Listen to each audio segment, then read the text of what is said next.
Okay, I think I'll have a nice scenic ride in Red Dead before bed. Password.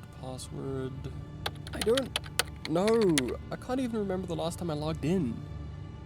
Fine, send it. Okay, new password. Something I won't forget this time. This password isn't strong enough? Ugh, okay, fine, whatever. I don't even want to play Red Dead anyway. I suppose I could just settle for Assassin's Creed. Oh no, wait. You play. Okay, I guess I can just... No! No, please, God help me! No, I just want to play a game! I'll even... Yeah, no, I'm not that desperate. Remember the good old days when children played in the streets, petrol was affordable, and PC gaming was uncomplicated? That brief, golden PC gaming era when everything was pretty much based around the holy godfather of gaming, Steam. And it was all just so... straightforward. Everything you bought was in one library, it all launched via a single storefront, and most purchases ran with minimal fuss. Steam quickly gained a reputation for throwing out incredible sales and just in general having some pretty outstanding prices. And so, by the 2010s, most PC gamers had started migrating their libraries over to Valve's service. But Steam really is more than just a platform. At release, it marked a true industry turning point, acting as the leverage that transformed PC gaming from an industry that was mostly known for piracy into the gargantuan money-making powerhouse that it is today. Actually, you'll find that piracy is still a problem on PC. So it is, Captain Opinion. So it is. And it will always be until the end of time. Such is the nature of PC gaming and PC gamers. But what Steam proved is that a significant amount of PC piracy was happening not because the world is populated by douchebags that want free shit, but because frankly, legally buying and running PC games at the time wasn't exactly what one would call convenient. I mean, you remember this, right? As his holy emperor Gaben prophesied, piracy is far more often a sign of bad service than anything else. That simple philosophy resulted in this, which I think pretty much confirms that notion holds weight. So that's the whole story. Steam came along, was met with a thunderous applause, Gabe Newell and Valve made $1 bazillion, and everyone went home happy. Great show, everyone. Pack it up. I guess I'll just go grab a sandwich. Oh, sweet Jesus. Well, that escalated quickly. So how the fuck did it come to this horror show of inconvenient bullshit?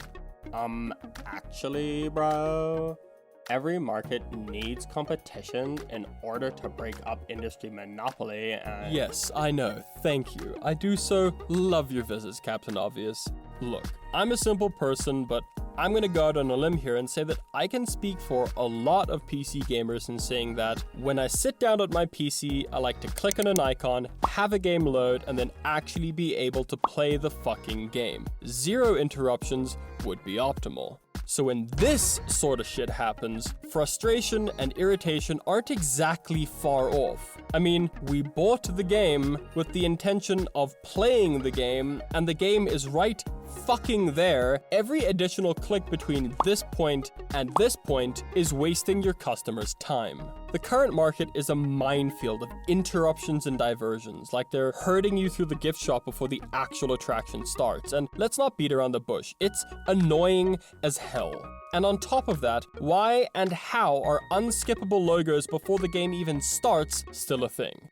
And if logos piss players off, imagine what forcing us to open an unwanted storefront every time we want to play a game is going to do to the average gamer's enjoyment. And then demanding that we remember multiple passwords, and God forbid if we dare to forget any of them. We have to jump through all these hoops just so that we can play games that we've legally bought. Renting games from the video store back in the 2000s had less restrictions than playing a game I actually fucking own in 2022.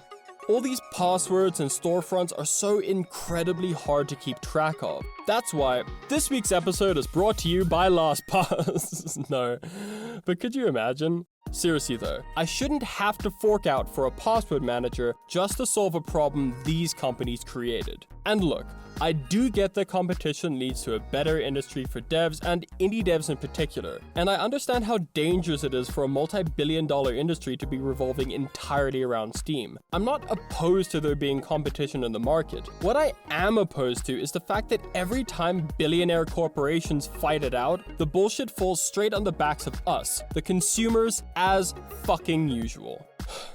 Let me confess something to you right now. This isn't a joke. I wanted to buy the new Assassin's Creed, but I couldn't, for the life of me, log into my Uplay account. I tried every password I think I've ever used in my entire life. I tried resetting it and nothing worked. After eventually Googling it, I found out that because I'd tried my password too many times, I was locked out of my account. The only solution was to email customer support like the fucking 2000s. But let's just be clear here. I wasn't warned that guessing my password too many times would lock me out of my account. I wasn't even informed that I'd been locked out. I was simply unable to play games that I already owned, until I realized I had to bend the fucking knee and send an email to Ubisoft and wait for a response, which took nearly 40 hours, by the way. Now, you know what the result of this was? I considered pirating a game for the first time in a decade. And this right here has come back full circle. Isn't it bizarre how this happens? So, just hear me out for a second. What if there was only one storefront offering all the games, but when you clicked on a game, options appeared asking you which store you'd like to buy from. But, and this is where shit gets truly outrageous, in order to motivate you to buy from one storefront over the other, the prices are competitive, not like this bullshit. Maybe companies can incentivize you to use their store by, I don't know, giving you free DLC or season passes, like, you know, a consumer-focused market where the seller takes a shit on their shoulders instead of constantly browbeating us into believing that it's our fucking responsibility to suck down their inconvenience. Actually, I think you'll find that... Just shut the fuck up. Hey, welcome to the end of the video. Thanks so much for sticking around. This was our second video of the year. We have so much more planned for the rest of the year, so please stick around. Be sure to like, comment, and obviously subscribe if you want to see more of that content coming in the future. This was a really interesting video to make, and I'd really love to hear what you guys think about it in the comments down below. So hit us up down there and we can start a conversation. Let me know what you guys would like me to talk about in future Brickdown episodes, because I got a lot of opinions about the industry, and I'm sure you guys do too. So I'd love it if you guys could have your say as well. We got a review coming out next week and it's going to be a little bit different this time, so stick around for that. But other than that, I hope you guys have a great week, and as always, you know this is just my opinion, right?